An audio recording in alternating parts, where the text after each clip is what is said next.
আমাদের ছোট সালমান খানের মুভি অলরেডি রিলিজ হয়ে গেছে। কার কথা বলছি বুঝতে পারছো? আচ্ছা চলো ভিডিও দেখতে থাকো আর আমি বলতে থাকি।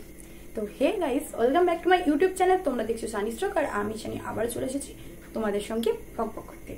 চলো বেশি কথা না বাড়িয়ে শুরু করা যাক আজকের ভিডিও। রুসলান মুভিটি নিয়ে কথা বলবো, যেখানে হিরোর ক্যারেক্টার হিসেবে দেখতে পাচ্ছি আয়ুষ শর্মাকে, যাকে আমরা সালমান খানের ছোট ভাই বলতেই পারি।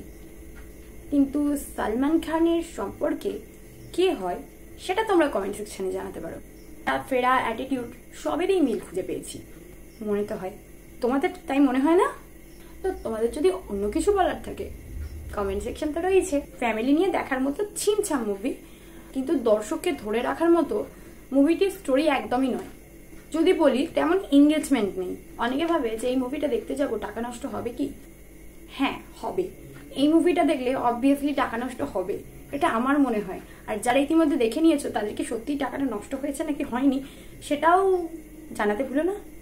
শখে ঘুরতে যাওয়া যেতেই পারে গরমে, কিন্তু যারা মুভি লাভার তাদের জন্য একদমই এই মুভিটি ঠিক না।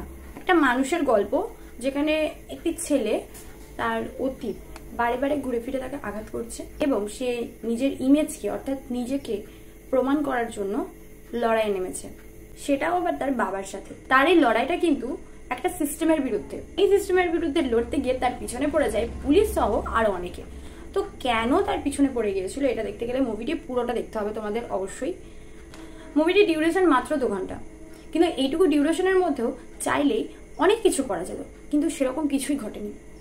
বরং স্টোরিটার যে টপিক সেটা একবার এদিক তো একবার এদিক চলে গেছে, অর্থাৎ একটা নির্দিষ্ট দিকে ফোকাস করা হয়নি। কি হতে চলেছে আর কেনই বা হতে চলেছে এটাই বুঝতে যাওয়া মানে সবকিছু ওলটপালট হয়ে যাবে। আর ওই যে বলে না, চোখের পলক না ফেলার মতো সিন, এরকমটা প্রথম থেকে কোনো কিছুতেই ছিল না। কারণ একভাবে এক মনে 1 মিনিটও যদি স্ক্রিনের দিকে চোখ আটকে থাকতো তাহলেও বলতাম অনেকটা ঠিকঠাক, কিন্তু এরকম কোনো ঘটনাই ঘটেনি। মুভিটার প্রতি দর্শকের এক মনে দেখার ব্যাপারটাই আসবে না। আর যেভাবে স্টোরি লাইন করা হয়েছে সেটা এক কথায় ফ্লপ, কিংবা দর্শক প্রচন্ড পরিমাণে বোরিং হবে, এটা 100% শিওর। যাই হোক, এই প্রচন্ড গরমের মধ্যে কোথাও যদি ঘুরতে যেতে ইচ্ছে করে তাহলে কোনো মাল্টিপ্লেক্সে গিয়ে ঠান্ডায় বসে মুভিটি এনজয় করতেই পারো, টাইম স্পেন্ডও করতে পারো। এটা মেনলি অ্যাকশন ক্রাইম মুভি। পরিচালক হচ্ছেন কাত্তায়ন শিবপুরী। মুভিটিতে রয়েছেন আয়ুষ শর্মা সহ সুশ্রী মিত্র, জগপতি বাবু এবং আরো অনেকে। আজকের ভিডিওটি এখানেই শেষ করছি, আর নতুন টপিক নিয়ে খুব তাড়াতাড়ি হাজির হচ্ছি তোমাদের সামনে। তো আজকের মতো টাটা। ভিডিওটি ভালো লাগলে লাইক, শেয়ার, সাবস্ক্রাইব আর কমেন্ট মাস্ট কিন্তু। তো ভালো থেকো, সুস্থ থেকো, আসছি নেক্সট ভিডিওতে।